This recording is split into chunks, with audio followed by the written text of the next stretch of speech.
बिस्मिल्लाहिर्रहमानिर्रहीम। अस्सलाम वालेकुम। डॉक्टर नुमान नियाज जिन्होंने शुएब अख्तर की बेइज्जती की, उनको निकल जाने का कहा। होना तो ये चाहिए था कि जो सरकारी टीवी की इंक्वायरी बैठी थी उसमें डॉक्टर नुमान को फौरी तौर पर निकालते, किसी नए होस्ट को लेकर आते, प्रोग्राम कंटिन्यू करते और शुएब अख्तर उसमें हिस्सा होते ताकि पूरी कौम के सीने में ठंड पड़ती। लेकिन हुआ क्या है कि इंक्वायरी चल रही है और डॉक्टर नुमान आकर कहते हैं तकब्बुर के साथ, उनको जब कहा गया एमडीपीटीवी और तमाम दूसरे लोगों की जानिब से कि कोई नया होस्ट लेकर आए और शो करवाएं उनसे, तो वो आगे से कहते हैं कि अगर मैं ये शो नहीं कर सका तो फिर मैं ना किसी और को करने दूंगा और ना ये शो चलने दूंगा। यानी आप अंदाज़ा कर लीजिए कि उन्होंने इस हद तक किया। आखिर कौन सी ऐसी, इस वीडियो की अहम डिस्कशन चलती रहेगी, लेकिन इससे पहले आप वीडियो को लाइक करें, हकीकत टीवी को सब्सक्राइब कर लें और बेल आइकन पर ज़रूर क्लिक करें। ताकते हैं जो इनके पीछे खड़ी हैं और ये जनाब हैं कि टस से मस होने का नाम नहीं लेते।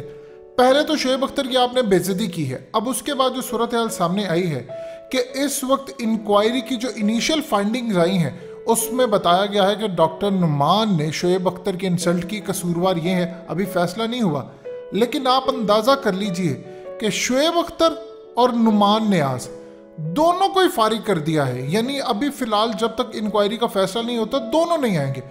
इससे बढ़कर आप शुएब अख्तर से क्या ज़्यादा तसव्वुर कर सकते हैं। यानी होना ये चाहिए था कि आप नुमान नियाज को फारिग करते, शुएब अख्तर को बिठाते और उसके बाद जो फैसला आता उसके मुताबिक चलते। शुएब अख्तर तो ऑलरेडी रिजाइन कर गए।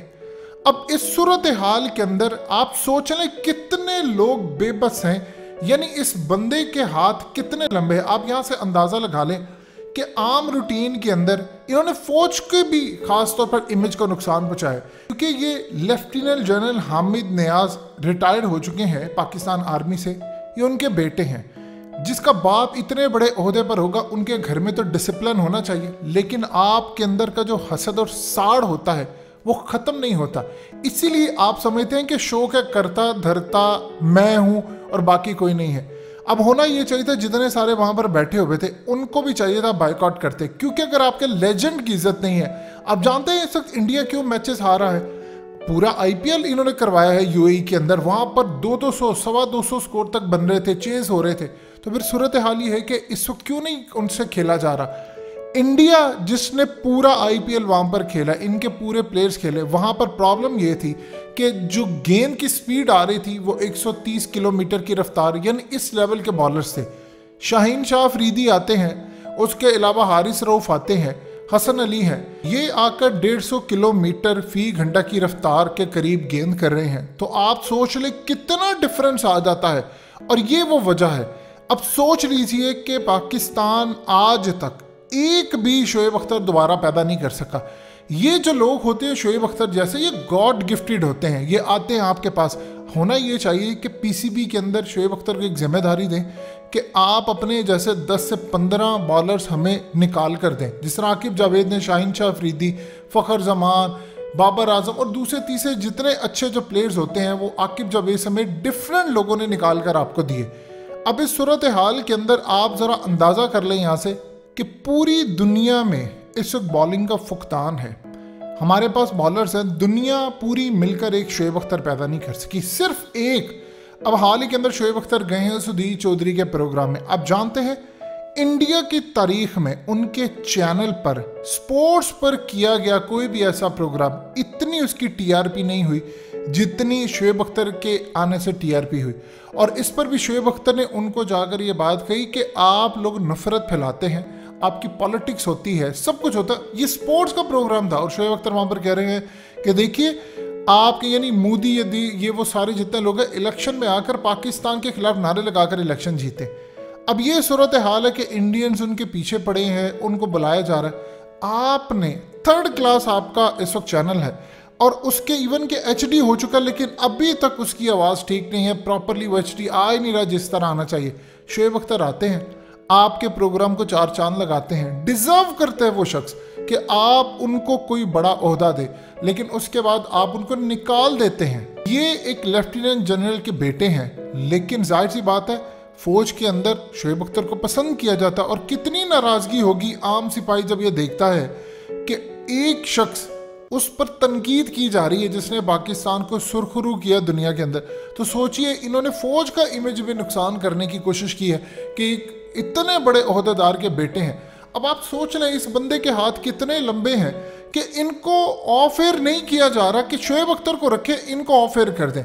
यानी आप सोच लें कि इस बंदे की ताकत क्या है कि ये नवाज शरीफ को कहता फिर रहा था कि 2019 में आप वजीर आजम होंगे तो हम वर्ल्ड कप भी जीत जाएंगे जिस तरह चैंपियन ट्रॉफी जीती। यानी आप सोच लें कि अपनी सीट पक्की करने के लिए ये लोग क्या क्या गुफ्तगू करते हैं। शोएब अख्तर का ज़र्फ देखिए कि जब इस शख्स ने कहा शोएब अख्तर को कि तुम यहाँ से निकल जाओ, वो प्रोग्राम करने के बाद आए, उन्होंने आकर फिर दुनिया के सामने कहा हमने प्रैंक किया है। उस वक्त मामला ये हुआ था कि जितने वहाँ पर बैठे हुए लोग थे उन्होंने नुमान नियाज़ को कहा तुमने गलती की है, तुमने गलती की है। अब अकड़ है कि ख़त्म नहीं हो रही, और आप सोच ले अकड़ क्यों ना हो। जनाब तमगा इम्तियाज़ हासिल कर चुके हैं, किस चीज़ के लिए, क्या क्या कंट्रीब्यूशन है इसकी क्रिकेट के लिए, क्या दुनिया इसको जानती है। आज आप शोएब अख्तर को हटा दें, इस शख्स को कोई देखने वाला नहीं है।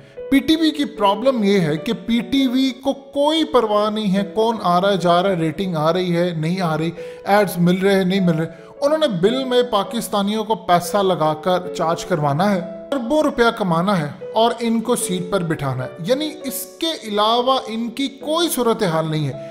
अगर पाकिस्तानियों के खून पसीने की कमाई जगह टैक्स ना लिया जा रहा हो इस वक्त बिलों में, तो देखिए पीटीवी बैंकरप्ट हो जाएगी, चैनल ही ना चल पाए। वहां पर आपने इस तरह के लोग बिठाए। आप जानते हैं इमरान खान को क्लिप दिखाया गया है, कैबिनेट के जो मिनिस्टर्स थे, जो मेंबर्स हैं, उन्होंने इमरान खान को कहा कि बहुत बेइज्जती हुई है। देखिए ये बेइज्जती खाली इमरान खान के होते हुए शोएब अख्तर की नहीं हुई, इटसेल्फ इमरान खान की भी हुई है। वो भी क्रिकेटर है, लेजेंड है। आप अगर अपने क्रिकेटर्स की इज्जत नहीं करेंगे तो बताएं कौन करेगा। हमारे मुल्क में कितने लेजेंड हैं, आप उंगलियों पर नाम गिरा लेते, लोग चैन से ना बैठते। आपने कभी अपने लेजेंड की कदर ही नहीं की। अब शोएब अख्तर को आप अंदाज़ा कीजिए, आप सचिन से मिलाएं, जिस तरह वो है वहाँ पर, इसी तरह शोएब अख्तर यहाँ पर है। विराट कोहली ने ये बात कही थी कि मैं सोचता हूँ कि अगर शोएब अख्तर का सामना जब वो बिल्कुल जवानी के दौर में आकर गेंदबाजी करते थे मुझे करना पड़ता तो मैं आज दुनिया के हर बैट्समैन को खेलता हूँ, मुझे खौफ आता। ये वो शख्स कह रहा है जो कि दुनिया का बहुत बड़ा लेजेंड बन चुका है 30 साल की एज के बाद ही। यानी आप सोच लें कि विराट कोहली जैसा शख्स जो इस वक्त पाकिस्तान समेत पूरी दुनिया में मकबूल है, 60 के करीब उसकी ओडीआई में एवरेज है, 52 से ज़्यादा उसकी T20 में है, इसी तरह टेस्ट क्रिकेट में भी ज़बरदस्त एवरेज है। ये वो शख्स कह रहा है जो हर दूसरे मैच में कोई सेंचुरी 50 करता है। वो कहता है मैं शोएब अख्तर से डरता, ये इतनी दूर से भाग कर आता है, मुझे इसका खौफ होता है। ये सूरत हाल है। आपके क्रिकेटर्स को लेजेंड दुनिया मानती है और यहाँ पर सूरत हाल आप उसे कहते हैं कि शो से उठकर चले जाएं। और इंक्वायरी भी हो गई है और उसके बाद जो इनिशियल फाइंडिंग्स आई उसके बाद आपने शोएब अख्तर को मजीद जलील किया है कि दोनों को ऑफर कर दी। शोएब अख्तर को आपने क्यों किया? वो तो ऑलरेडी रिजाइन करके चला गया। आपको नुमान को निकाल कर शोएब अख्तर को वापस लाकर कि जब तक इंक्वायरी नहीं पूरी होती हम उस वक्त तक नुमान को नहीं आने देंगे, क्योंकि गिल्ट पहला उसका नजर आ रहा है। तो इस सूरत हाल के अंदर आप देख लें कि हमने क्या सूरत हाल इस वक्त कायम कर दी है।